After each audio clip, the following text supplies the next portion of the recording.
Hello and welcome back to the For the Badge podcast. Again, I am super excited for yet another episode. Lewis and Patrick just can't get enough, and it's Xavier once again. I'm Jake, and there's only one place to start, as devastating as it is. Patrick, go ahead and let me know, man. What do you think of the U.S. performance? What do you think? Where did it all go wrong? Clinically destroyed. It was tactically destroyed. It was ugly. I mean, Louis Van Gaal had the biggest smug smile on his face. And the thing is I think back to the press conference beforehand. And he was talking about how Greg Berhalter was a great coach and we were coached well and rope a dope, man. That's all it was a rope a dope. Yeah. Yeah. I will say though that I think that unlike in other cups and in the past, we were given enough respect that he had to come out with a very tactical game plan. And I think that at the end of the day, it just kind of shows our inexperience and our youth in being able to make in-game adjustments. I really thought the tactical press was simple. And I felt like if I could figure out what the Dutch were doing, there's no way that the coach hasn't figured it out. I just thought that on the field in the first half, they weren't really able to adjust to the way that because this kind of squeeze that the Dutch played with their forward press was something that you don't see very often. Especially in that 4-4-2 formation or the 3-5-2 formation, because Gakpo and Memphis were not letting him play to Robinson and Dest. He was trying to make Zimmerman and Ream have the ball more and squeeze into the center where they had three, it was just man marking and we couldn't adjust. Yeah, and I was gonna say, I texted you right before the match after I saw the lineups, and I was like, it's very defensive setup by the Dutch, and I thought that they were gonna squeeze the midfield, really try to get not let us control the ball, even though they were kind of sitting back, anyways, and I tell you. It was I don't know how we made Dumfries look world class, but we sure did. I mean, he looked like somebody that I thought he had a good. Huh? No, I was about to say, yeah, no, I'm agreeing. Yeah. I was agreeing. Yeah, it's just that's a statement. We made Dumfries look good. Yeah. For the first 3/4 of the game, I mean, they really looked like they were just soaking everything in. But you could see, Blinn started to get tired, and I was just confused on why they didn't eat that right side. I mean, Blinn was behind everybody. Like that's where all the successful attacks were coming from, and they stopped going there. And I was confused because every successful attack came from that side, and Blinn literally looked like he was tired and behind the pace, and Van Gaal just left him there, and the U.S. didn't do anything with it, and it was disappointing because you saw there was a chink, and you're like, because I mean, I think I sent you a text, Jake, like, if Argentina because the games weren't done, I'm like, if Argentina gets a hold of that and Blind is on that right side, whoever's over there is gonna eat him alive, man. Like if they put Alvarez over there, it's gonna be your boy. He's gonna crush him. Yeah, he's gonna destroy him. So yeah, it's like, well, 100%. And the thing is, Argentina wasn't great. I mean, Otamendi really played well, which is funny because he's definitely long in the tooth. But going back to the U.S. game, is just there were no adjustments made, not even by the players. I mean, I would guess the players would even have seen that. But I mean, I'm gonna go back to what you guys said. It's the youth, and a lot of people are like, well, in 4 years, well, everybody will be in their absolute prime of their footballing career then. So you better make sure you got everybody playing top tier, because after that, you don't really know what you get. And golden generations don't come around often. Right. Yeah, look at that. Yeah, Belgium's going to be scrambling here in a minute. Well, here's the rub, because, like you say, the coach didn't make, I don't know if he didn't tell them or if he didn't recognize. I feel like somebody on the sideline had to see what was happening and the different ways that they could beat it. I saw England do it once today against Senegal when they were high pressing and Kyle Walker ran into the center and Henderson came out behind him and they both switched and Henderson was out wide and the forward did not run Right. with Henderson and they beat the press immediately and were down the line into the space where Daily Blind would have been in the US game, so it's just simple little maneuvers, little tactical maneuvers. And I think the fact Right. that England was able to do that so easily is because, well, what does City do? The inverted wing, the inverted back, outside backs. Kyle Walker's like, Yes, and I got to go in there, right. It's And the so overlay, right? if we would have done that, what would Gakpo have done? Who does Gakpo go with in that situation? Because if Frankie de Jong comes all the way out like that, there's more space, i.e., what the Dutch did to us in possession. Right. Do you think lack of depth really started to show as well? In the striker position, for sure, man. Oh, most definitely. My God. Well, I mean, do you feel that if Christian hits the early goal, I think it's a completely different game. It was in the 6th, 7th minute, opens it up Dude, it was completely. third minute. The third minute. Second. Third. Yeah. Sorry. Yeah, it was immediately. So, like, if he hits this immediately, I think it fell too early for him is the only problem. I think he just, right. It's a different game, I think. But I mean, I felt bad for him, right? You think about Memphis's goal. That was Tyler Adams just jogging back. I mean, we've seen Tyler Adams run all over the field, and he jogged back, and Memphis just curls one right into the bottom of the net. And then same thing with Blend's goal. It was just they shut off. And the thing that I have two gripes. One, we didn't bring a striker whatsoever. Josh Sargent did as best as he could, but he's not going to score goals. He's just not. What he did was he held up the ball, and well, three things. Two, we never really played on the right side. And from what I noticed in the game, Christian is so much better off the ball. He's making those runs, diagonally into the box. There was a couple runs that he made that if the ball got there, he puts it in the back of the net. So what we were doing is we were putting the ball into possession with him and letting other people work off the ball. But I don't think that's going to work that well. And then my third issue is Gino Reyna. We didn't see him all tournament. He's got an injury. Oh, he can't do this. Oh, he can't do that. He comes on for 45 and he looks fantastic. He's the only one that actually really started to break down the Dutch. And you can't tell me that he just got better in the last 4 days. I think another thing that comes into play, and you see it, you mentioned it with England, but we could pull up other national teams. Maybe not enough of the U.S. guys play together, because I think there's not enough actual time where there's no couplings or pairings where you see some natural synergy that it already exists from the club level. And you look at the Spain side, the England side, you can see where there's some of those connections there, and the U.S. doesn't have that really. No,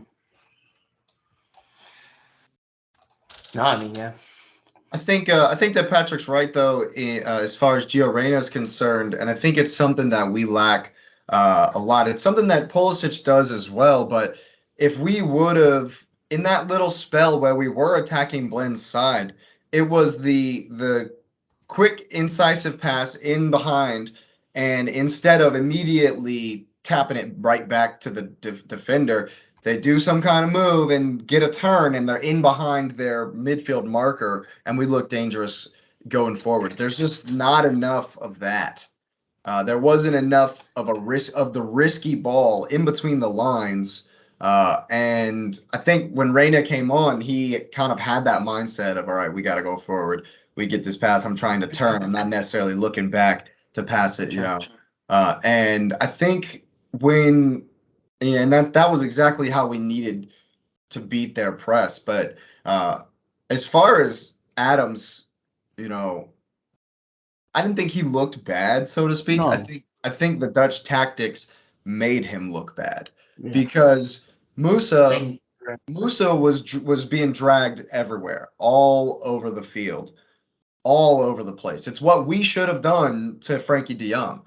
But when Musa gets pulled all the way out wide, marking like Bergwijn or one of their wing backs, then there's a 3v2 in the center of the midfield, and McKennie doesn't play defense. So essentially, it's a 3v1 in the midfield, and Adams got run over. Mhm. And it's if you don't see that, it looks like he had a bad game. But playing 3v1, I've been there. I've been there in the center of the midfield when the coach sends up the other center midfielder because we're down 2 goals at the end of the game. And now it's me versus 3 dudes in the center of the field, and I'm dead already. Like, That was a so I get it. It's rough to see, but I think if Berhalter stays, he's got to learn from this. He's got to learn so much from this. Do you think he stays? No. Yeah, I don't think he stays. Did you see that 3 players came out in favor of him? It was Sean Johnson. Who else? It was like 3 MLS guys. Yeah. Maybe Jesus Ferreira. I can't remember the other person, but that's the only people who are like, yeah, he should still keep his job. Like, I think the team sees it too. I mean, I think that they realize, this defensive shape, this game plan in general is going to keep us in the game. But he also set them up a little bit for failure with there was no striker. There was no 9. There was no 9 on that I mean, team. does Pepe get it done? Like, who do we have though? I think PFOC, you could bring him in. You know, an interesting question is that I think about when Klinsmann came in. Was that 2 coaches ago, or was he the last one? Technically 2 coaches ago, because we had Arena right, who lost to Trinidad and Tobago. Well, Well, actually, 3 coaches ago, because Saracen took over until they Yeah. finally appointed Berhalter. But it was weird because he got crucified when he said, "Hey, the Americans need to play more European soccer," and he gave a whole lot of things where he was like, "The guys are not good enough," and I think the question is that if you're gonna get a manager that's really gonna push the guys, they're gonna. How are they gonna treat him? Are they gonna crucify him because we don't play basically athlete ball where we kick it long and run under it? Because I don't know if there's patience for that here, because we think we have to win now, which is kind of silly, because you're looking at a system that's established across Europe, and while the MLS is improving, it's not at the level yet, and Earlier in the podcast, I hope it gets better. 100 years behind. Like the system. It's not that far behind. Let's not get ahead of ourselves. Set up in Europe is just it's what we do for American football or basketball. Yeah, let's not forget that Orlando City beat Chelsea last summer. Let's not forget about that. No, that was Charlotte. Yeah, the Chelsea C squad. Yeah, it was bad. It was bad. But hey, I will say this though. Good point, Lewis. Very good point. And people are. I saw this. I think it was on Sports Center about how in the U.S. it's we got to win now. We got to we're supposed to win right away. And the Dutch have had so much talent, and they've yet to win. Right. They've yet to do it. And another thing. Now I don't know how many Euros the Dutch have won, but I think another thing that is a chink is that in CONCACAF, when they play the Gold Cup, it's always the U.S. and Mexico, and so there's never, and I'm being honest, it's not. It's the Confederation, so it is what it is. But there's never really a true test to see where you are, because in a friendly, you're not going to really get tested. That's not real competition. So the U.S. constantly goes in with this sort of false sense of who they are, because they've won a bunch of Gold Cups, and if they don't win, Mexico wins. And neither the U.S. nor Mexico has really internationally done what they need to do when it comes to the World Cup stage. I mean, Mexico advances out of the knockouts, but I mean, and then what, you know? And so I think there's not enough of a challenge. So I think sometimes when you see those invites for other countries outside of CONMEBOL and down in South America, I think the U.S. and whoever takes over needs to jump in a few of those competitions to start playing some better teams, so you can actually gauge yourselves against I mean, Brazil is down there, Uruguay is down there, Argentina. You got to play those guys regularly so you can see where you are. Because playing Mexico, and I mean, you're never stepping up, you know. Well, it's actually interesting you mentioned that. I read a tweet about it was yesterday afternoon, and I want to say I think it was Clint Dempsey that actually said this, that what the U.S. needs to do whatever it can to get into Copa. If they want to try to actually make a run at this in 2026, they need to get into Copa America. They need to play those teams and really start challenging themselves because they play one Into the style. Nations League. Yeah, Nations League. Yeah, Something, man. but I mean, they play one style consistently. They break it down, and then they look good. But then they go. I mean, seriously, if you think about the Dutch's attack, it was literally to overload and pull it back. That's all it was. That's all it was. But who plays that in CONCACAF? Nobody. No. Mexico's so direct that they're running into a brick wall with us. I mean, and don't even get me started on scoring goals. Y'all know that I have said that from the beginning. This team was not going to score enough goals. It proved it. I hate that it proved it because I was really hoping that they could make a run with this group, but I also knew the depth wasn't there. And when you bring Jesus Ferreira and you bring Haji Wright, which may have the most lucky goal I've ever seen in my life. Ever. I mean, I don't like to be negative, but that choice was the one, man. That pick was the one that did that like I feel like I was gonna make a case that we were inexperienced and Berhalter's a bit inexperienced against such a tactile, those kinds of European tactics or whatever. And maybe we should leave them together, give him another cycle, let everybody grow, hope that he's learned from it, But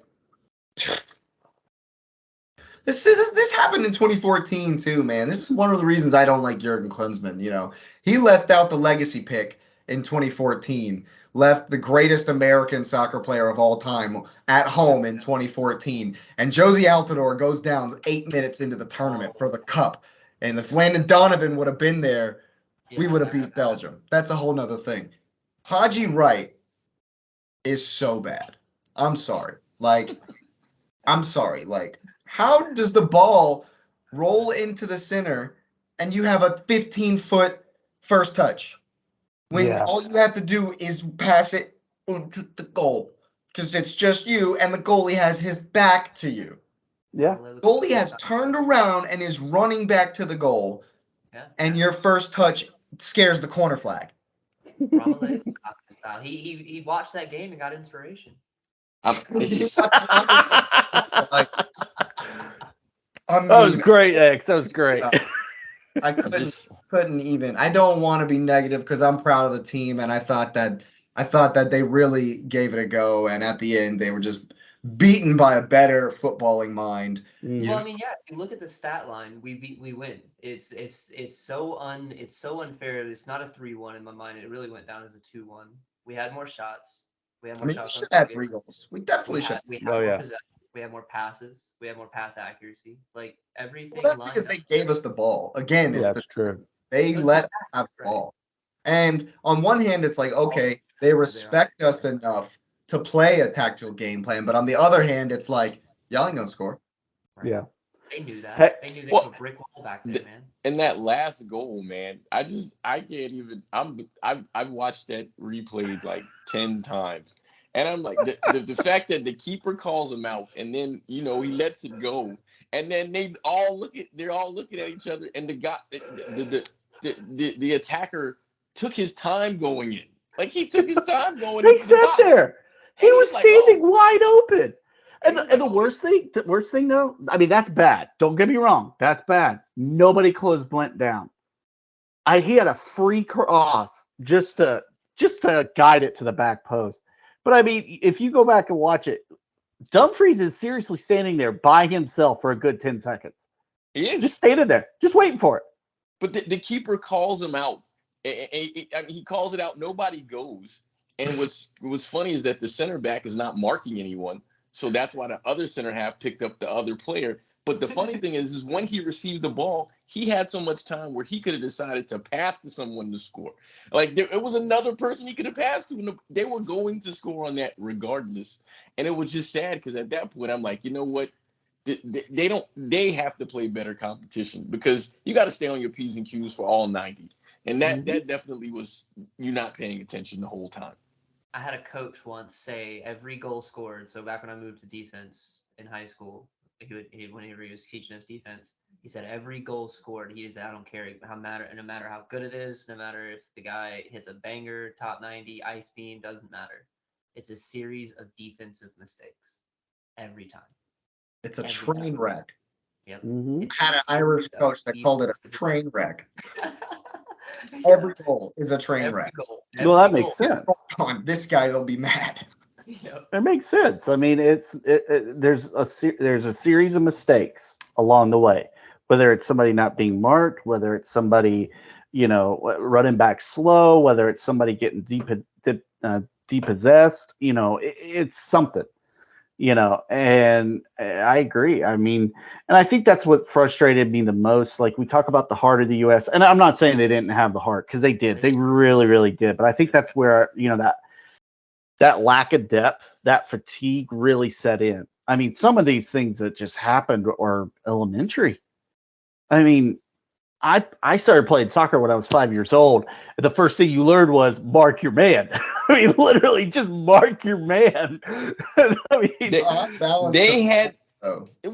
only had 3 people in the box. I know. There was only 3 people in the box. As a fan, the tough balance to find is, okay, yeah, we don't have enough inexperience. And to your point, Lewis, maybe we don't play enough in Europe, but that was Anthony Robinson and Tim Ream. Mm-hmm. That's That's Fulham. And they've been good all season at Fulham, and they were in no man's land on that one. And McKinney, Juventus, Adams, Leeds, it's not like that lineup has that much of an excuse. I know you're saying play as a team against higher competition, but as far as individuals, like, though, we can't have those. We just can't. Those mistakes are inexcusable. Yeah, because you get benched at Fulham for that kind of shit, right? Mm-hmm.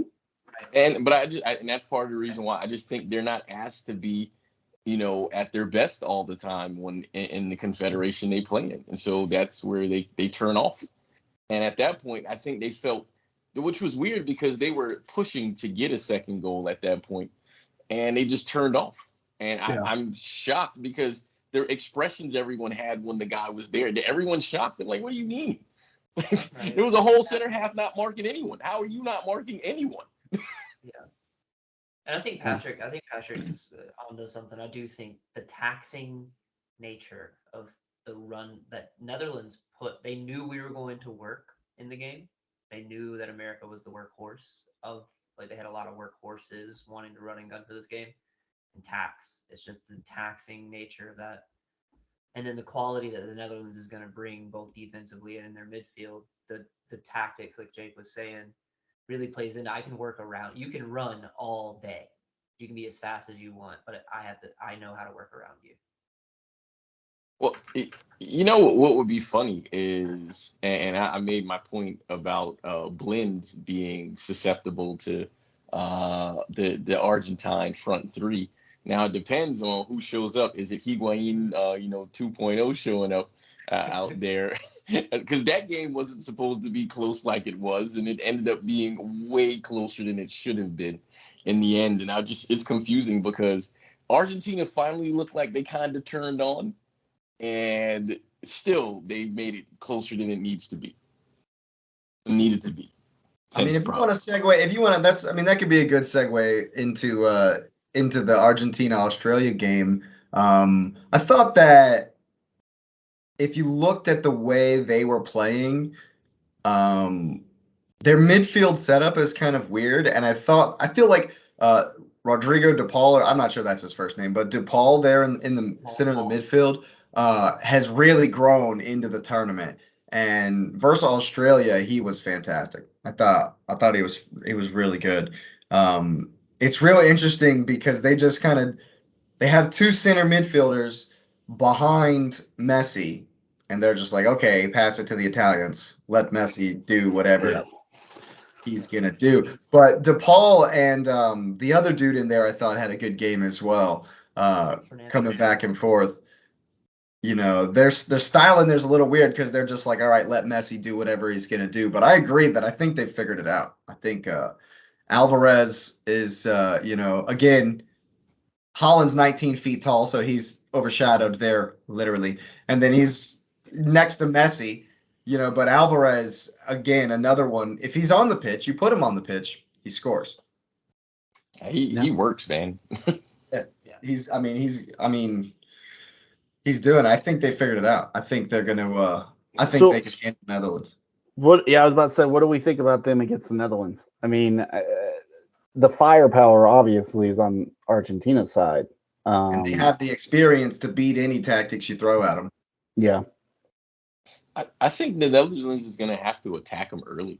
I think that the back line for Argentina is they're obviously decent enough to get them where they are, but I just like as a City fan, Otamendi, he had a good game last game, but he's accident prone. They're not great back there, and I think He's if you put 47, enough, isn't he? he might be. Oh, man. Yeah. But he played huge in that last game, and I think it's just because they play again Friday, I think, or Saturday. It's Saturday as the first quarter. Saturday, yeah. And so obviously that front line in midfield has been great for Argentina. Their weakness has always been in the back, and I think if they're able to attack them early, I think the Netherlands can shake them, because I think they have to be shaken mentally to do it, because otherwise I don't see any reason why Argentina doesn't put 3 up against them. I think they score against them because they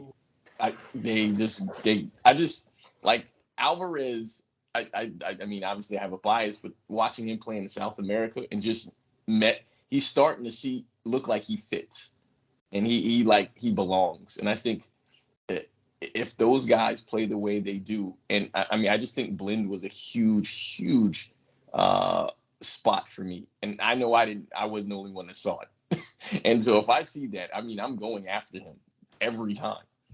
Yeah. And they're just going to do now. Van Gaal is smart enough tactically where he can maybe hide him, or he doesn't play him at all.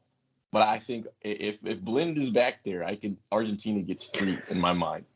What about if you play?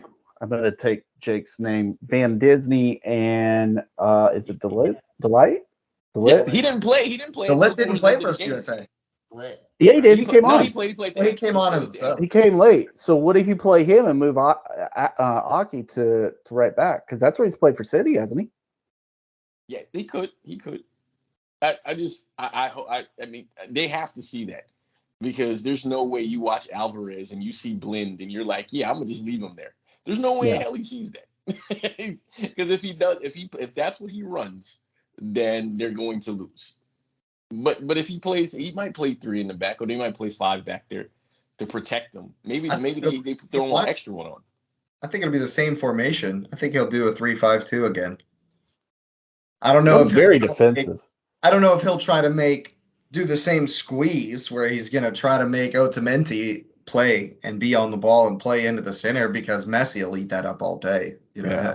He'll work far enough back like Weston McKennie won't to get the ball, and then he'll dribble 4 guys and you're screwed. Mm-hmm. Yeah, and Otamendi, but because he's played that Guardiola style, he can play through the middle. It's not that won't bother him at all.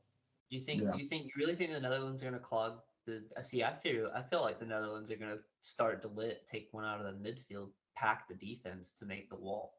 That would be the smart thing to do. I agree with you on that. They are the defensive, like they're the number 1 defense in the league. Like that's them. Like sorry about it. Nathan Anake's a monster. De Ligt's a monster. Van Disney's a monster. What if De Ligt just stays in Messi's pocket? Ooh, What if that's like his whole thing? Figure His out whole what he had. game. I remember when we were playing in high school, obviously it's not the same level, but there was this guy in again on one of our main rivals that was just like he was an absolute monster and he was their whole team, their entire team. And back then we were playing a stopper sweeper style. And so our stopper literally stuck to this guy the whole game. No matter where he went, didn't matter if he ran all the way back for the ball behind the halfway line. Our stopper followed it. Didn't matter, and was able to neutralize him. You know, make people like Alvarez step up. You know, make the whoever gets the start on the other side, make him step up. You know, and show that it's not that Argentina aren't just Messi. How many yellow cards is Frankie de Jong on? Hold on, let me look out. I was going to ask you, X, what do you think about Frankie de Jong for Chelsea? We tried. We begged him. We tried. Didn't he say no? He said no, right? I wanted him to come to Chelsea. Oh, I did too. Or during the Barcelona issue, I like the way Frankie de Jong plays because I think he'd be a good fit for Kova or Jorginho because I don't see them both stay. Yeah. I think that they figured out that that's no longer working, and we are going to lose N'Golo Kante, and we kind of want to at this point. He's not going to be. He's not. Yeah, exactly. His reoccurring injuries plagued him now, and it's going to cost him. Well, what I liked about him, he was just so calm on the ball. I mean, so calm. And I'm like, I was, of course, watching it as U.S. and Netherlands, but I'm watching it as a Chelsea fan, and I'm like desperately need that in the midfield. They have 4 yellows, and Frankie de Jong has one of them. One. Okay. I didn't know if he had gotten because you said it's. He got one yesterday. Right. He's still in. It's okay. I was just making. It's 2 by the semis, right? Yeah. It's 2 by the semis. It resets, right? At some point. It resets up for the semis. Okay. So yeah. So yeah, I wanted to ask you your opinion on him, X, because I so badly wanted him when it was rumored that we might get him. I was like, oh my gosh, he would fit so well in our midfield. Oh yeah.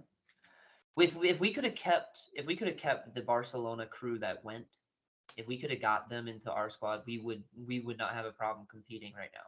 If De Jong was there, if Koundé came instead of Fofana, like is De Jong that big of a guy though? I think he's the glue that we necessarily could have used with someone like Kova or Jorginho. Those two are they try to be the same player. It doesn't work anymore because we don't have. I mean, I agree that he's like more of an attacking kind of impetus. I think Valverde would fit in amazingly if we can put him away from. That'd be perfect. Valverde would be great for Chelsea. I agree. He's so good for us. But no, when I was watching it as well, Patrick, I love the way Frankie de Jong plays. He's a true midfielder. He's what we need. It's kind of what Jorginho is supposed to be when he came. And then Jorginho's gotten molded into this like pseudo CDM that he doesn't. No. Jorginho is useless, man. And he gets overran in the midfield as a result. It's your Mason Mount argument. He just looks lost. He's looking like Lewandowski out there on a penalty kick, and that's why Italy ain't up.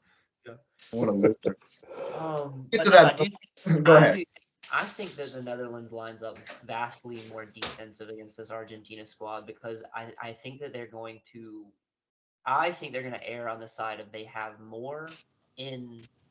It's not so lopsided, like you said. Messi's the heart and soul of that team. You got to make somebody step up for it, and not only that, he's the leader. He's the glue. If he's not performing well, that team's not. They're going to see that. They're going to react to that. They're going to follow that.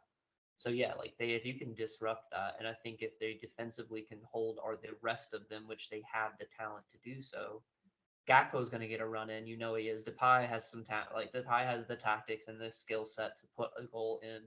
So it's bound to happen to be a 1-0. I don't think it's going to be high scoring. I don't either. I think if the Netherlands get out early, it's going to be a 1-0, grind it to the end. The Netherlands have the best defense that I've seen come into this tournament on stat sheet and paper. So I would suspect that they would use that. Not on performance though, man. How about that keeper of theirs? 6'8". Not it. Really? I mean, 6'8". Grief. Well, wasn't Van der Sar a giant? Wasn't even the other one, Cruel. Who was Tim Krul? Krul, yeah. All like that too. Yeah, I think he was like 6'7". Well, at the time of our last recording, the final group stage games had yet to be played. What do we think about Cameroon beating Brazil and my man scoring the goal in his last ever World Cup game, taking his shirt off to celebrate? And even the ref is like laughing at him and smiling and joking and shakes his hand. Oh, I got to give you a red card. All right. Yeah, exactly. Worth every His name's Abubakar. Yeah, worth every Hero. legend. yeah. That man is I- It was the first African team to beat Brazil in 20-something odd years or something like that. Wow. Wow. Well, that's I saw bits and pieces of it. I was paying more attention to what was it? South Korea? No. in Portugal. No. No, Game. Ghana, Uruguay. Serbia, Switzerland. Yeah, Ghana. No. Were your was it? No. Serbia, Switzerland was at the same time. Serbia, Yeah, Switzerland. Switzerland. Yes, That was crazy. that was. And I'm telling you, I don't like Switzerland. They bore me to death. But man, they had some good team goals. I mean, Okay. I think the third one they scored. I mean, that was it was Anger beautiful. ball looking like old Arsenal out there. Oh, speaking of that, I said this to one of my other friends. I was like, we're seriously trying to talk about the U.S. We're seriously trying to arsenal our way toward a goal. It was driving me crazy. But yeah, that goal It's for driving you crazy. it was driving me crazy, man. You have no idea. Trying to Arsene Wenger it into the goal. But no, I really like that. I mean, the Switzerland Serbia game was good and it got heated. Oh, it was fantastic. I mean, What I love about that is that last season, Granit Xhaka would have punched somebody in his face. Granit Xhaka would have throat punched somebody, but instead he throws the needle, throws the dagger at him, and just stands up like, do something. Do it. Do something. I will say this though, and then this is just a commentary on all of it. These, and I think I said this last time, but the third match days in all these groups were fantastic. I mean, Yeah. drama filled. They finally played like they were supposed to. Right? Yeah. Right, everyone's firing. Right. Oh, yeah. The, Well, the, speaking the, of, the Uruguay game was one that really got me because like they won, and I think I made a mention before. I thought the narrative about getting back at Suarez had taken too much focus, and Ghana got slapped around because of that. And it was funny because it's funny. You got to be careful about the snark that you say when Suarez is like, I didn't miss the penalty, and then it comes to well, you don't advance, you just Yeah. kind of you leave it like that, and so now his final picture is him crying, on the side. So you got to be careful when you're a smart ass. It was beautiful. It was beautiful.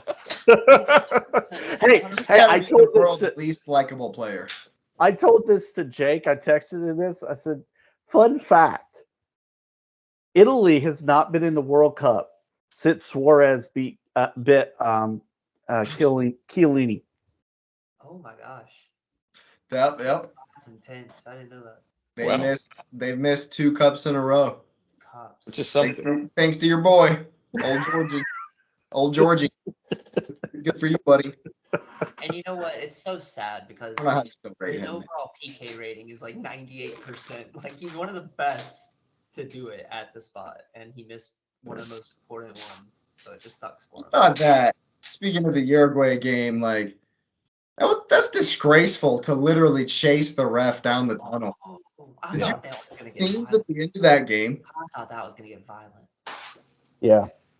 I mean, like, wow. They should have scored more. Yeah. I mean, if Hey, you're gonna I go love- along the Suarez Don't line, they lose. should have scored more. No, see, that's the same thing I say about Germany complaining. Is like, y'all should take care of business, Yeah. and it shouldn't have been, it shouldn't have been Japan's last goal. Y'all should have Never lost. put it in anybody else's hands. Never Yeah. put it in anybody else's hands. I will say this though. First off, how Andre Ayew PK was terrible. But I loved how Ghana kind of realized that they were done, and then it almost started trolling Uruguay. Like they almost celebrated on the field because they kept them out from advancing. It was great. I'm telling you. If one of them would have gone up like the Ghana coach did to Son, gone up to Suarez and tried to get a selfie with Suarez while he's crying, that would have been the greatest that would have been the greatest thing ever. And I would have supported it 100%. 100%. Absolutely. He'd have been him. He would have. Oh yeah. I wonder if there were actual odds given by bookies to see if Suarez would bite a Ghana player. I would have bet on it. 10 million to 1. I'm sure there was a prop bet for that. I'm sure there was. Yeah. I'd have put $1. Or if somebody was gonna bite him. Oh man. But speaking of why Uruguay were crying, South Korea in the 92nd minute. Oof. What? There you go, man. It's weird. South Korea sometimes it's just like, okay, we're managing the game, we're managing the game. Oh wait, we need goals? And we switch on and we score a goal and then let's sit back. I felt so bad for him though, because it was so alleviating the scenes after they knew that they were advancing and everything, and then the moment you walk into that locker room and catch your breath, and the realization has to set in. We have Brazil. Yeah.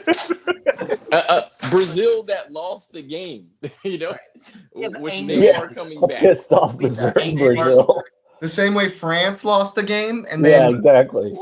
yeah. But I did think South Korea fought tooth and nail to the last moment, the way you need to stay in this tournament, and I thought they deserved it because of that, and I was so happy to see the result pan out because of it. Absolutely, I agree with that. Did y'all see the still picture of the before the goal for South Korea to win? It's Son, and there's like 7 players around him to try to keep him from making a pass, and he still made that pass. Magnet. He's just a magnet. Yeah, I wish Sonny would play somewhere else. I know, right? He's too really good wish for he'd play somewhere Tottenham. else. Jake that during the game, I was like, man, I love this guy, but I absolutely think he's trash because he plays for Tottenham. Like, I can't like him. Conte will run him off eventually. Didn't his dad say something like you have to leave them so you can be a winner or something like that? I swear. I love his dad if that's the case. Oh, that's fantastic. I was watching something after the England game about how half of England doesn't even want to cheer for Kane. The whole tribalism of the Premier League is a whole nother episode's worth of stuff. But so many people are like, Kane, you have to leave Tottenham. You're so good. What are you doing? That was Men in Blazers, wasn't it? It may have been. Yeah. I think it was Men in Blazers because I saw that too. Like the whole country of England should love and appreciate Harry Kane, but they can't because of tribalism. Because of Tottenham. And because he's also Spurs, so. Well, what's funny is that Kane did actually try to leave, and then he got vilified for trying to leave. Imagine someone vilifying you for trying to make yourself better. Go to somewhere that wants to win trophies. And then he got stuck there, and then, that basically shut down. I mean, when is his contract over? 3 more years? I mean, he's never leaving there while he's still good. So, I mean, it's basically done. Or you live long enough to see yourself become the villain. Hey man, I would have been the villain. If I'm Harry Kane, I would have went to City last year, man. I mean, look at Ronaldo. Look at Grealish. Not long enough, Yeah, and now man. he's a villain for sure. I mean, he went through there. He went through Aston Villa's, academy and everything. And as soon as he got that chick, I would have Ashley Cole that so bad. Yeah, man. Don't bring stuff like that, man. This is sore I subject. agree. I'm out, man. I'm out. I'd leave, man. Harry Kane he's never going. If England doesn't win the World Cup this year, which they got a hell of a mountain to climb in the next game. But if they don't win the World Cup, this man is never going to win a trophy. Nope. Could you imagine Harry Kane's only silverware is just a World Cup? and an Audi Cup. Audi Cup. Don't forget the Audi Cup. The Audi Cup. We made it up so Messi could have a trophy cup.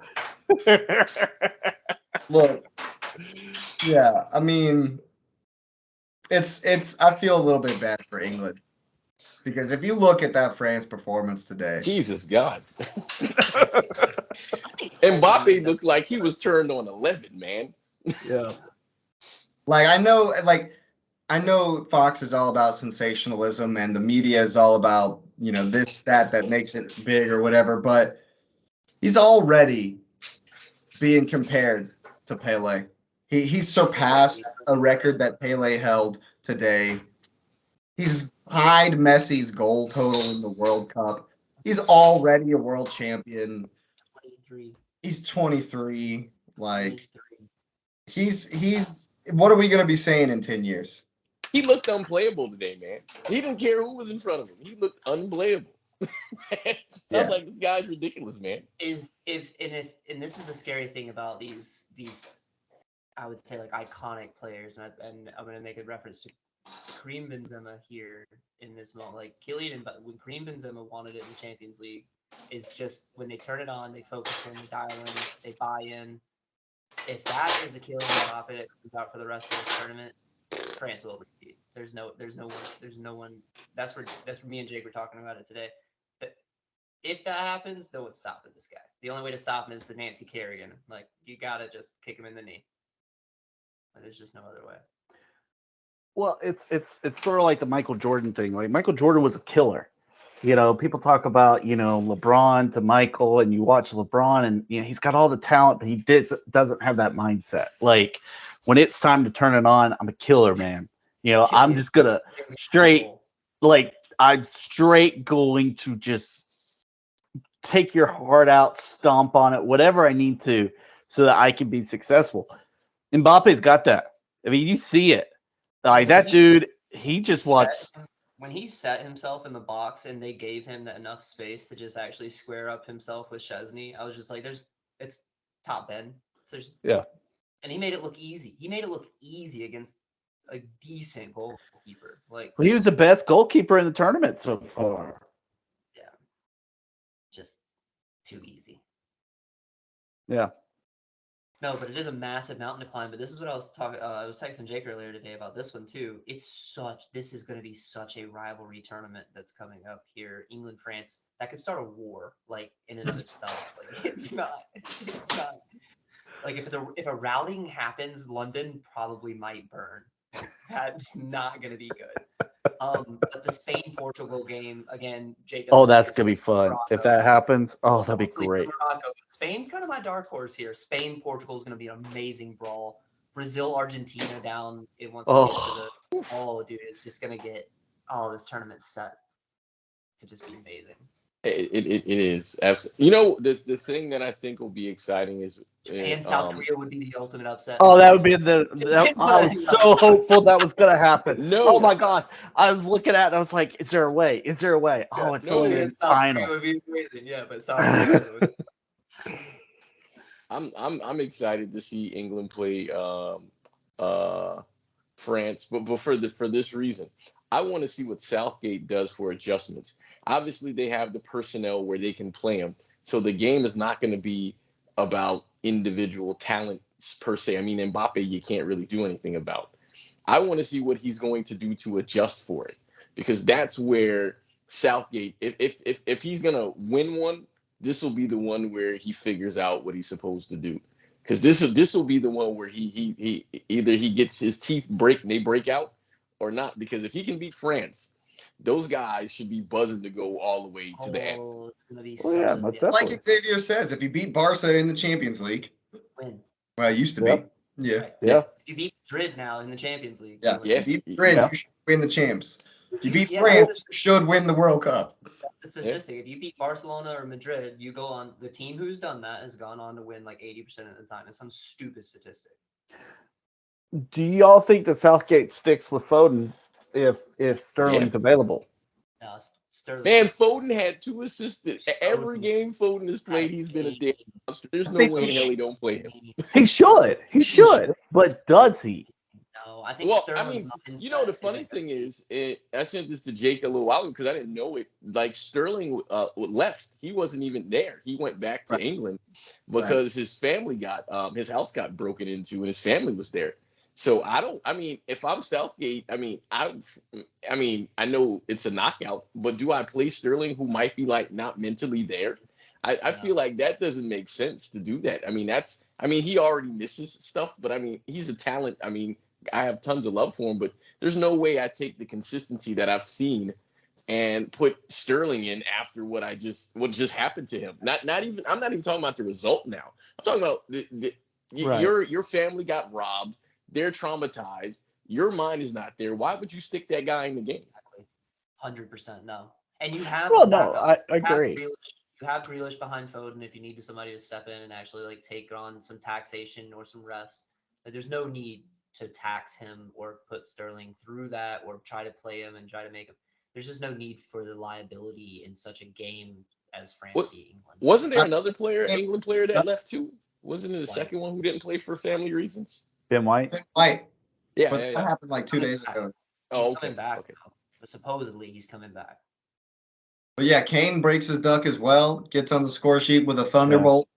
Thunderbolt, bro. I think they're just fine up top. Oh, Oh, yeah. yeah. There's no reason to Saka's change that. going. It's no reason to. Now, what did y'all think about him playing Henderson there? I That was a mean, surprise for me. it wasn't a surprise for me. If we actually, Lauren and I actually just rewatched our last pod. I called it. I totally said it'd be Bellingham, Hendo, Rice. Yeah. And I think it was justified. I think it was 100% justified. Henderson's got all the experience in the world. He can play center defensive mid. He can play the number 8 role. He can play center attacking midfield role if you ask him. He's one of those guys that just he knows it. He's had his injury issues this season, and so just like most everyone at Liverpool, he's had a lackluster season this particular season. But I think quite apart from the goal that he scored, popped up for the goal, which by the way was Bellingham's work, who completely justifies getting in over Mount. Oh, absolutely. Sorry guys, sorry to say it, but No, Jude Oh, Bellingham, no, I disagree. I mean, I agree. Bellingham's had a he- great tournament from day one. You're not sitting Bellingham, and you can't really sit Rice because he's the deep, he's the glue that sits You're there not in the sitting middle. Rice. Yep. Mount and Henderson is the trade off. That's who's going to compete for that position. And I thought it was decent to let Henderson rule the game, get control of it, and send Mount out there to kind of play, not clean up, but just consistent. Just keep this game exactly where it needs to be. Do this job. And then Well, Mount, I was telling you, Mount doesn't work back as far as Bellingham does, and Henderson sits back a little bit deeper naturally, and so if you give Bellingham all of that space to work in, he does it, for me, way more than Mount does because he's willing to come back another extra 20 yards, more than Mount really does. No, you're right. I mean, Mount is, unless you have a true and through cam role to play in your team, Mason Mount really shouldn't be the guy you're trying to stick on a left outside mid or a left mid or a right mid position. He just doesn't have, pace quality, engine, work rate. It's just not there for an outside player for me. I think that if you're going to be slow, if you're going to be bogged down, if you're going to play this Kevin De Bruyne-esque kind of, you don't play on the outside. You need to clog up the middle of the field and hit those lanes where you need to. Kind of play QB. But for England doesn't do that with this squad. They don't need to. They have 2 amazing flyers to send up the wing. You need to clog up the middle, play the ball out, let them feed Kane, which is exactly what we saw. There's little to no stopping them when they were flying like that today. They That's look good. That's why I told you. That's why I said that if England are going to beat France, and I love it, man. I want to see the 6-5 scoreline. Like that's the only way. You got to outscore them. Yeah. For Just every play one Sterling, Mbappe play scores, Kane Sterling has at to right touch it. back, Sterling at right back, Grealish at left back. Put Mount in there, Bellingham, Rashford, Kane, Saka, just guns blazing because Mbappe's going to score twice. Yeah. Giroud scores goals for fun.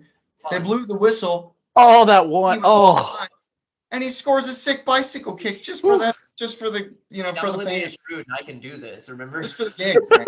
Yeah. This one's for the fans back home.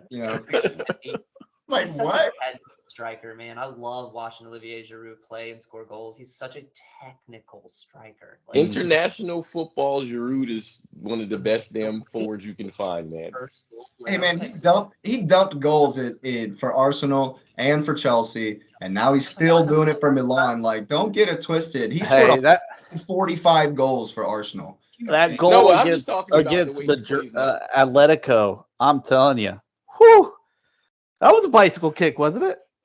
If I remember scissor. right, Yeah. or scissor or something like that. Yeah, He also scored the Scorpion versus Villarreal. yeah. Yo, Is that the one you're talking about? No, he's talking about the one where he came cross. Against Atletico in the Champions League on our Yeah. run to beating City.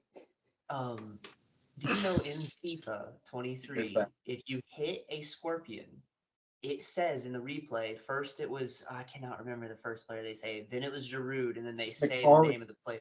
It's Yeah. Mkhitaryan scored a Yeah, Mkhitaryan. Yeah. Yeah, I remember him. Yeah. It's first Mkhitaryan, second Giroud, and now whoever the player you hit it with, and it's like an ode to that move every time you hit one. I thought that was awesome. because it's sensational. Like, it's crazy. Even the look on Giroud's face when he scores that, he's like, "Did I just do that?"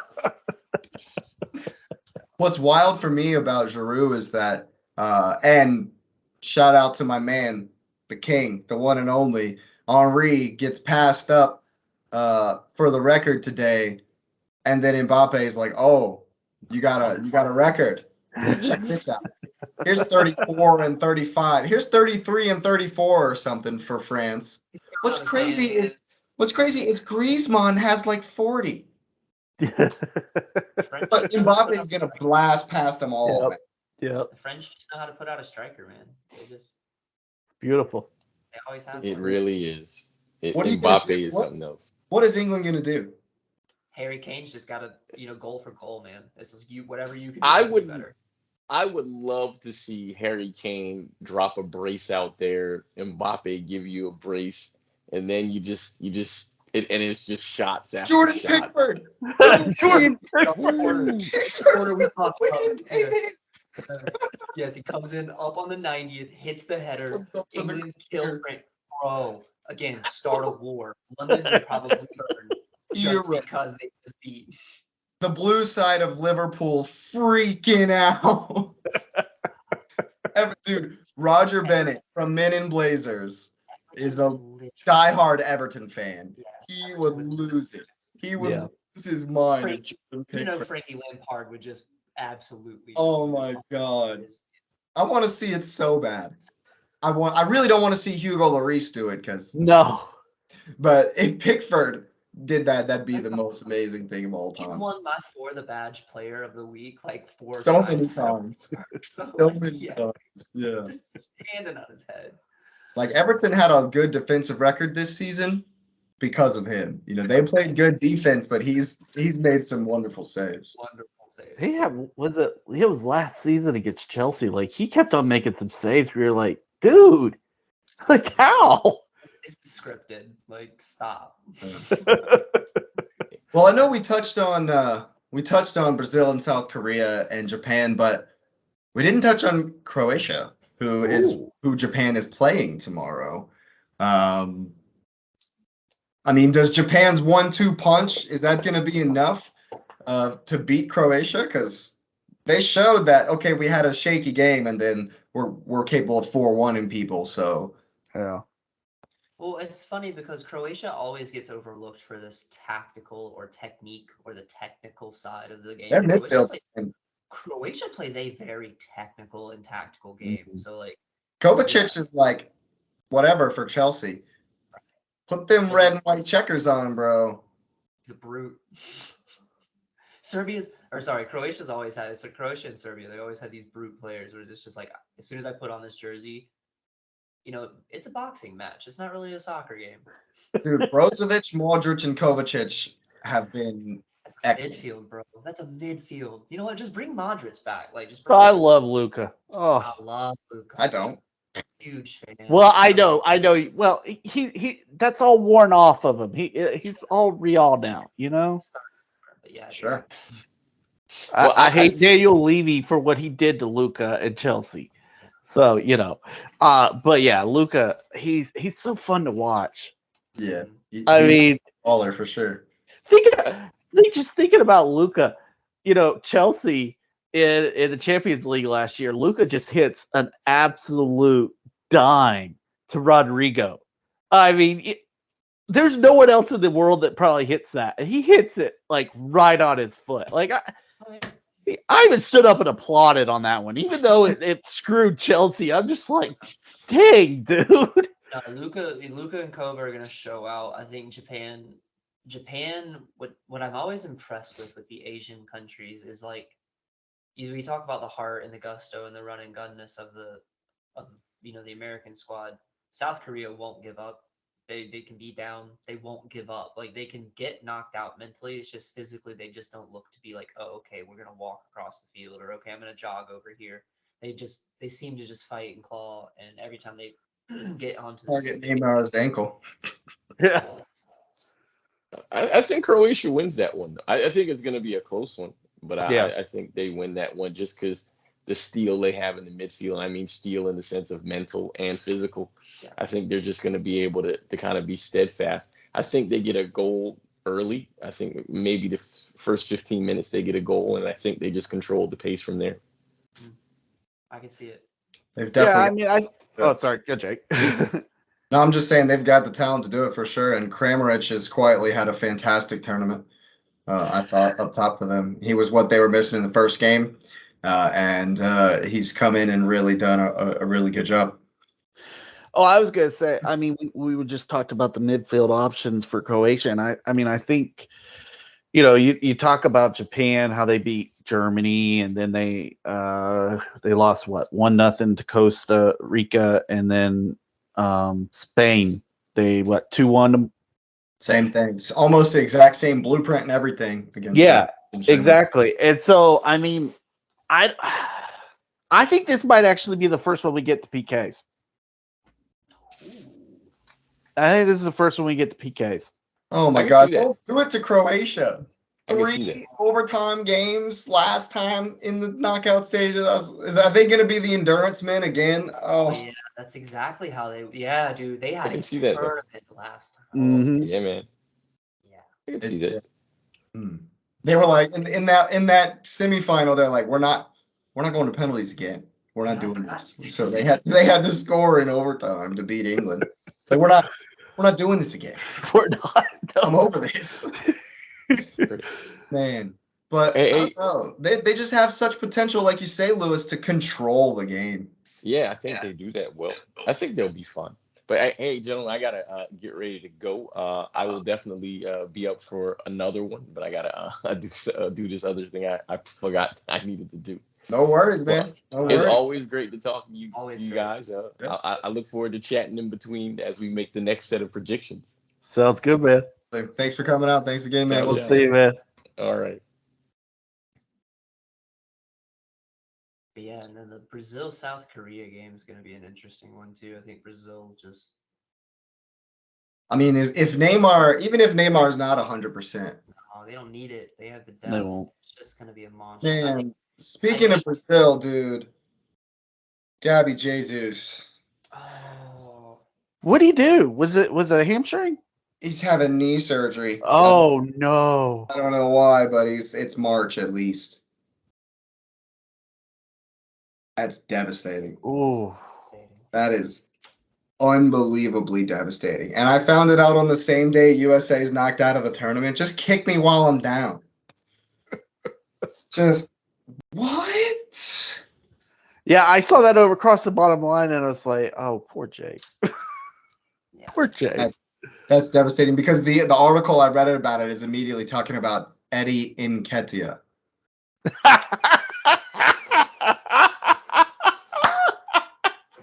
Sorry. Oh.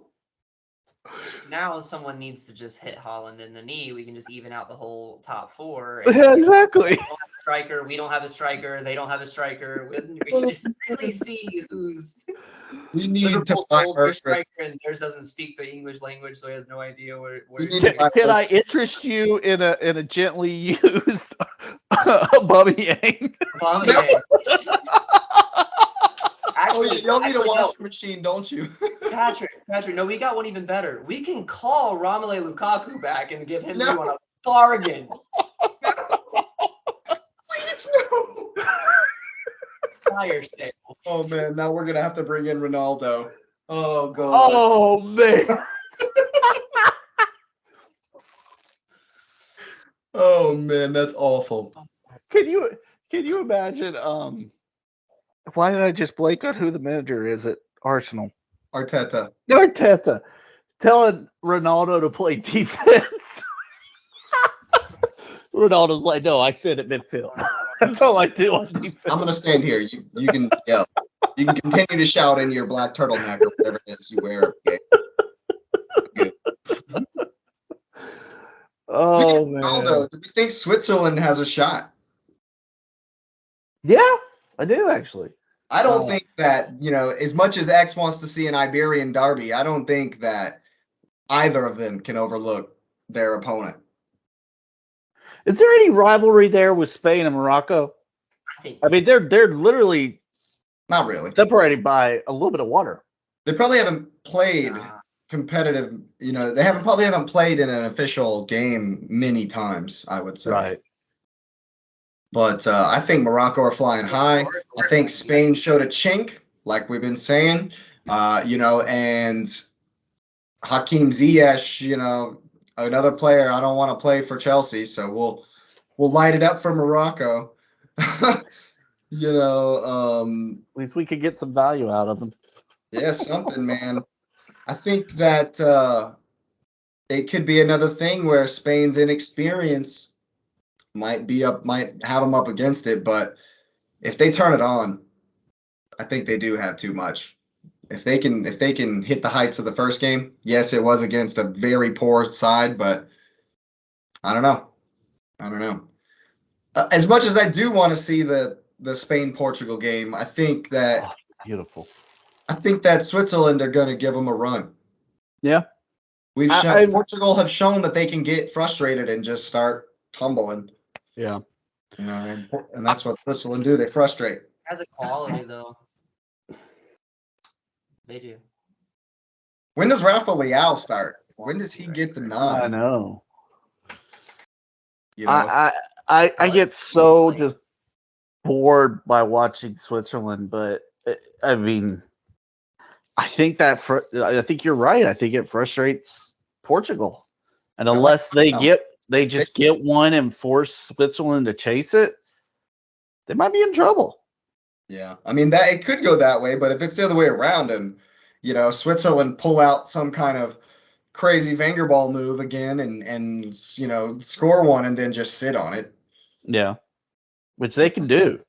It's the thing, man. It's like Spurs. They're just efficient, and it's not awesome to watch until somebody's trying to punch Granit Xhaka in the face. But that was great. I'm telling you, that one could be tough for Portugal for sure. Yeah.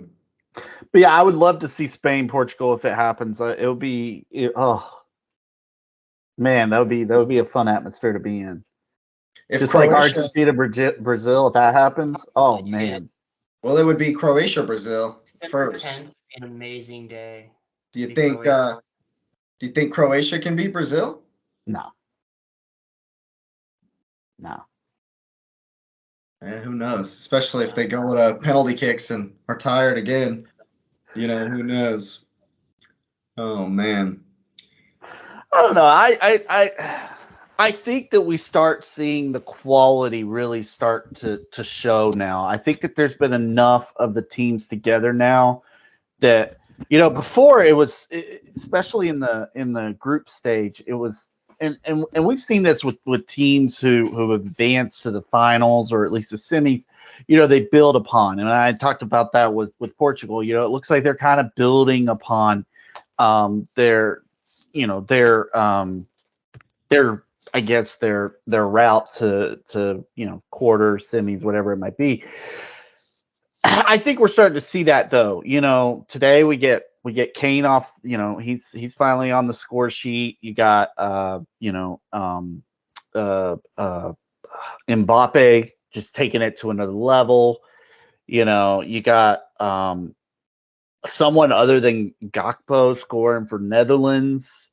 Of course, Messi is looking good, but like you said, DePaul and all that midfield starting to come together. And I think that's where we're really going to start to see the quality really pick up. And I think that's also where the talent will really start to show up too. Like, we talk about Brazil and they've looked good. I'm not saying they haven't, but they haven't looked at that dominating level yet that they have.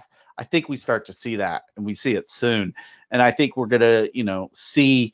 I think, but I will say this about Portugal. I think we also start to see Ronaldo's drop in quality start to show up too. So who picks it up for Portugal for them to advance? Is it Felix? Is it Fernandez? Is it Leo? Who is it? Yeah, I don't know, man. They have it on paper, but I feel like without somebody to really target as good as Holland is, Bernardo sometimes, when he doesn't have those runners in front of him like he does, like Phil Foden and Holland at City, that Ronaldo just doesn't move like that. So he doesn't always going to find those same passes. And, I think if Bruno starts out the game poorly, he just goes missing for the rest of the day. And so I don't know. If they just kick Ronaldo and kick Ronaldo and kick Ronaldo, because South Korea is all about that high energy. I don't know. They could, or not South Korea. Excuse me. I think, I don't know why I said that. I was thinking Neymar in Brazil.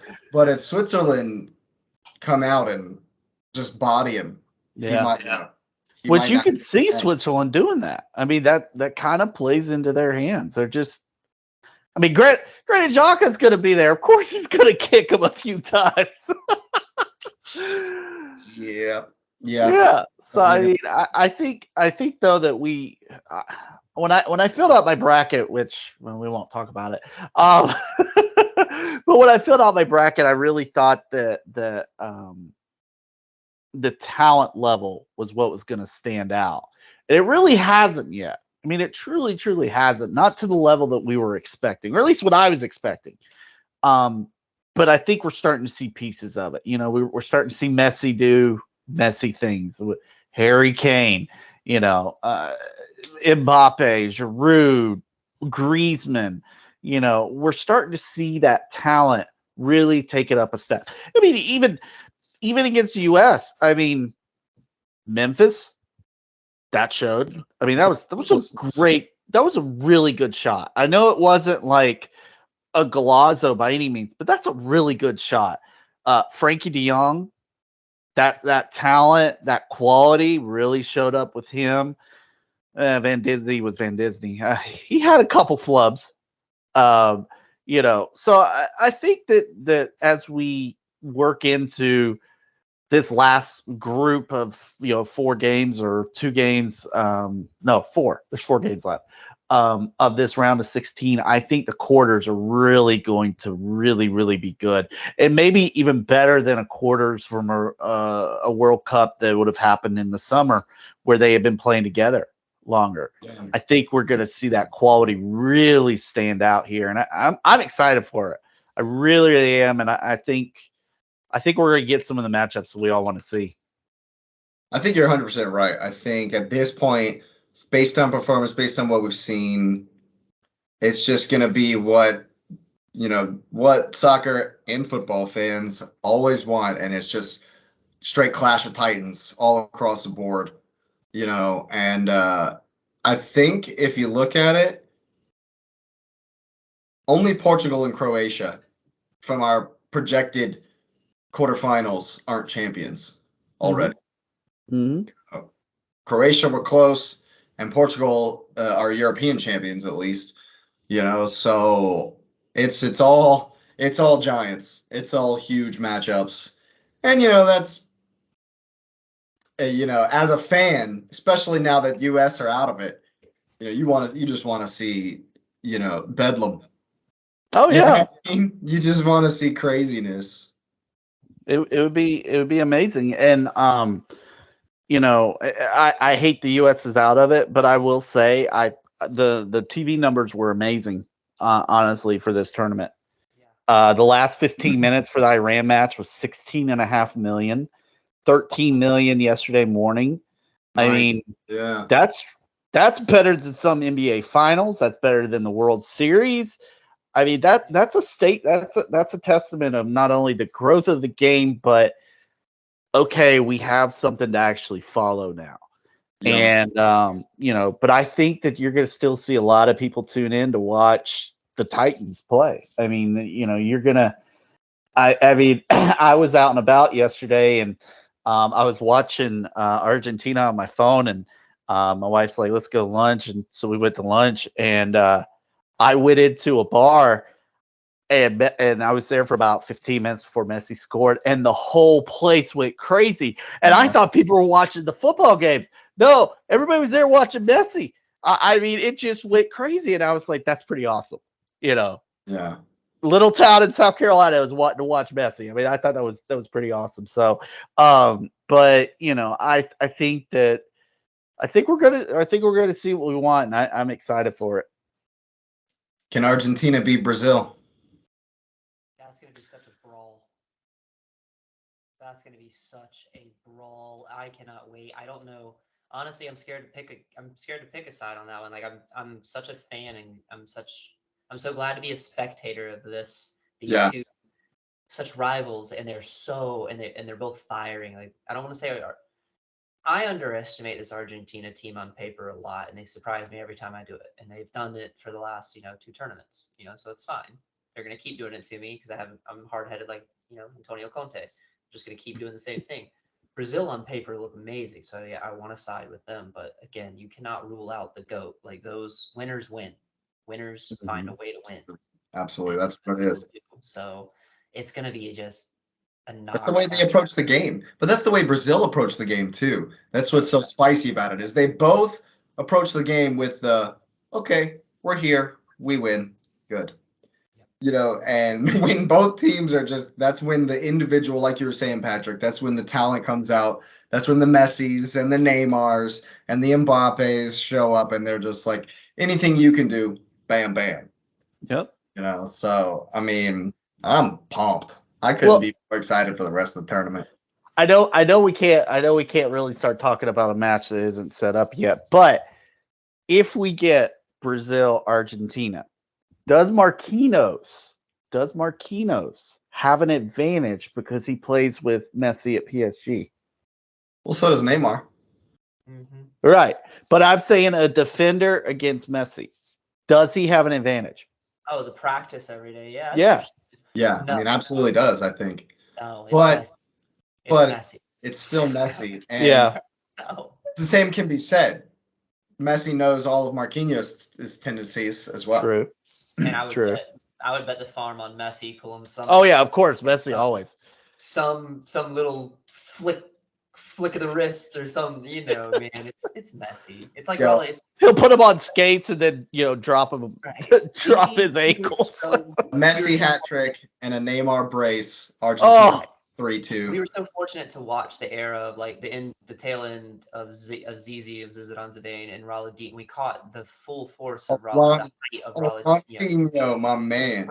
So like we've seen, and Messi has that footwork and that skill set to like really just put the ball on a string. So like that was the one cool thing about watching Ronaldinho, right? Like he never kind of did it twice the same way. He was just that fluid with it. And Messi, if he needs to, and in that. Oh, dude, I want to see, like, again, Messi got robbed in the 104, right? So, like, I want to see Messi steal it from Brazil at the end. That would be, like, poetic justice for him. Give him some just desserts. Send him on to the rest of the tournament. Yeah, dude. He would be in the finals at that point. I want. No, it'd be a semifinal. It'd be a semifinal. He wouldn't be in the. Not against Brazil. I'll look it up. I'll look it Oh, up. okay. That would put them in semifinals. Yeah, you're right. Yeah. So yeah, they play next. Yeah, So, it'd be semifinal. Yeah. right. Oh. So if that happens and Argentina takes down Brazil, like I'm kind of in camp Messi now with everything. Like it really kind of it didn't rub me the wrong way with what was going on at Manchester with Ronaldo. Like I get it, he's a big name. Manchester, Ten Hag's an impossible coach to get along with. I see that. I get it. He's a really big ego. He's a really big name. He's a really big character. But then for him to sell out, and it's not about legacy now. You went to Manchester and you claimed it was about legacy. That was why. That was the why behind the decision you made. You are not going to Saudi Arabia for your legacy. So I don't think he's even thinking about that, man. I don't think he's even thinking about it. It's no longer consistent. Then stop. Then retire. He's thinking about right here, right now. That's all he's thinking about is right here. Then right. leave. Then leave. Then leave while you still have some dignity and you're on top. You're from a club. You're from a top tier. Maybe he will. He'll go to he's gonna go to Saudi Arabia and just. What if he wins the cup? What if he wins the World Cup? Oh, then yeah, I don't care where he goes. He's the GOAT. Do you think he just retires? He's just like, I'm out. If he wins this cup, yeah, he's out. I would. Yeah, but we could have a Ronaldo Mbappe semifinal. Oh.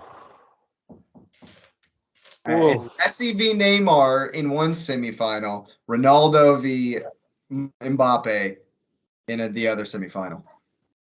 And then, of course, I don't think this will happen, but the Ronaldo-Messi final. Can you imagine? That would be the most watched event ever. Anything ever. Straight up. My gosh. Well, FIFA is corrupt as all get out. FIFA is corrupt as it comes, so that might happen after all. Yeah. For the GOAT World Cup final. That's how I would label it. I mean, it is. If Messi or Ronaldo take this one home, they're the GOAT. If Mbappe does it back to back, he's my GOAT. I mean, he's my GOAT. Hopefully we got another 12, 13, 14 years. He goes back to back to back to back to back to back to back. Like, he really is Pele at that point. Oh, man. I mean, because France are young. I mean, given Olivier Giroud, like France are pretty young. He's already got 9 goals, man. And he's already got 9 World Cup goals. And he's still got 3 games to go. And 3 more tournaments. He's going to smash all the records. He's a gazelle. They just figured out how to put a gazelle in cleats. They made him in a lab. They did. They made him his wingspan alone. Like, I know they don't even need their hands, but his wingspan alone, when that dude celebrates and he like stretches out and like you see how he's a unit. Yeah. No, I don't see anybody stopping him, unfortunately. As much as it'd be sensational to see the Messi Ronaldo final. I just don't see. I don't see it happening. Honestly, France will wreck Portugal. I see Spain taking it to Portugal, like that's true. I could see that. I think the attacking power of Spain that they've shown thus far in this tournament, they bring that. Portugal's not going to know what hit him on that back line. Pepe's on a walker. Get that man in an electric wheelchair, like oxygen tank. He's going to need just get him the rollaway hospital bed. Like he's just going to get journey. Speaking of that, did y'all hear? One of the players for Poland was asked, "How do you defend Mbappe, or how do you row with Mbappe?" And he says, "You have to ride a scooter to catch up with him." Yeah, they should give us scooters out on the field. Oh my god! You need a dirt bike to keep up with them. Yeah. Yeah, I think we're really in for as controversial as this World Cup tournament was, and all the backstories and all that. I mean, I think we're in for a real treat over this next 2 weeks. I think we're now getting to the part where that talent, that elite level, is really going to start showing up. And Oh yeah, and we're gonna see, and it's just gonna, and again, it's right, like it's these moments. It's why we love the cup. It's why we've watched it since we were kids. It's why it's so engulfing, right? Because, and Jake hit this, and Jake kind of mentioned this about the no-name player, making that stardom, becoming like writing his names in the stars and becoming that guy. It's same thing for these players who kind of already have that weight on their shoulder. They can become iconic. They can become immortalized in the game, in the remembrance of an entire nation. Because whether you watch soccer or not, I can guarantee you if Christian Pulisic hits that goal, we go on to the semis, he hits one again. I guarantee if he hits one again and just does it, just had the consistency and pulled it away and being that guy, You're doesn't right. matter if you watch soccer or not, you would know who Christian Pulisic was in America. Like, again, these guys can become immortalized. Richarlison gained 6 million followers on just a bicycle kick. Like, Goats that hasn't bought a beer in 8 years. right. Mario Götze, right. Mario Götze will never have to buy a drink at a He bar hasn't bought a pint in 8 years. ever. So, it's the immortalization of these players, and like Neymar can do it, Messi could do it even more so than he already is. Ronaldo could really do it. Like, and we're seeing these guys right on the cusp of glory, and who's going to actually reach up and just rip it from the stars and go, no, it's mine. I am this guy to the game in this era, and just seal it. And that's what this tournament can have here, because we have all these names, and it was the last dance. I saw the poster. I thought it was really cool, and it had all the people who aren't going to these. There won't be another one. Yeah. Huge names, and they're just not going to be here. They're done. So it's that last dance for some of these guys. Who's going to have the support? Because it's going to take that. It's going to take a team supporting that guy, and that's what Argentina's done so well in before this tournament. During this tournament, during groups, like he got knocked down, they would like you'd see 6 or 7 Argentina players running over there, like, bro, do it again, I dare you. Yeah. I don't care if he has the ball, touch him. Yeah. It's So like he has that behind him, which is why I've really been bought over. Like I used to be because I hate Barcelona. It has to do with that rivalry with Chelsea and Barcelona. Like I have this. We didn't have that in Ronaldo at Madrid. We saw Messi more than we saw Ronaldo. We had to deal with Barcelona's issues more than we had to deal with Madrid. So that animosity there has always kept me away from the Messi camp. But seeing what's happened in the recent years with Ronaldo going the way he's going now and the route he's choosing to take, and what Messi's done to that Argentina team, and like how they've come in behind, that's a leader. That's a GOAT. That's the person I would want. That's someone I would then want to be immortalized in the game as, hey, this was the best ever, because no, he was amazing but his team loved him. I don't think Ronaldo's team loves him. I don't think hasn't happened since maybe Madrid. He's not a likable dude, man. Well, I was gonna say on the Messi front, there for a while, it seemed like that there was always a contrasting attitude with Messi, and that's what screwed everything up with Argentina. Whether it was Aguero, whether it was Higuain, there just seemed to be this like friction. And now it's truly Messi's team, and that team plays for him. And I see it, big college football fan, but I see it in college football. You got one guy who's a quarterback, and you see a guy kind of loaf on a route, or he didn't really make an effort on it. And then you see the other guy come in, and that team believes in that guy, and they do everything they can. And I mean, it's so easy to get caught up in the Messi stardom and whatnot, but that team, like, they know what they've got. They know, let him work, do your job, and he'll get us through. I mean, that's pretty much it. I mean, his goal yesterday, it was a quick 1-2. He just slides it into the corner net. That's a classic Messi goal. Yeah, right. You see it, these guys, and it's like so. And I texted Jake this, and I know we already talked about it. I know we already gave him his kudos.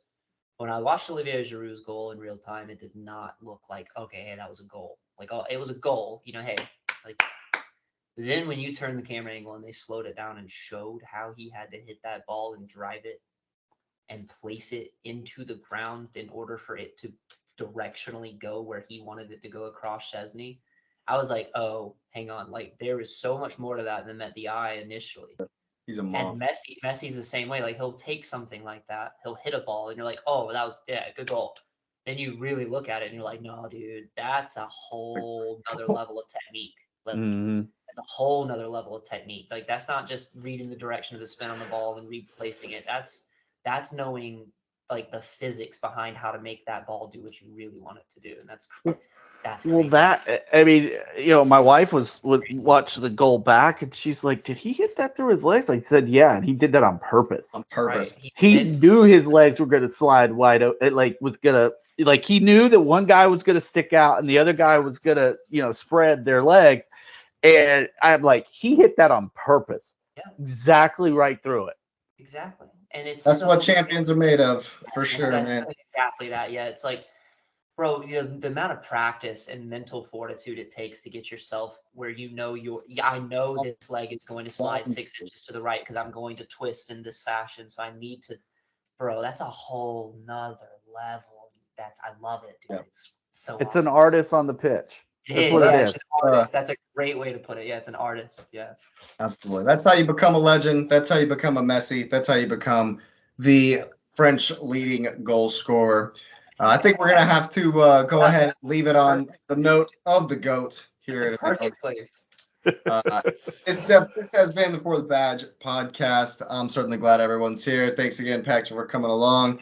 Obviously, X is here. I'm Jake. Thanks for listening. Be sure to hit the like button. Be sure to subscribe to the channel and hit the notification bell for all of the upcoming episodes. There will be more before the World Cup is through. Hope you have a wonderful night.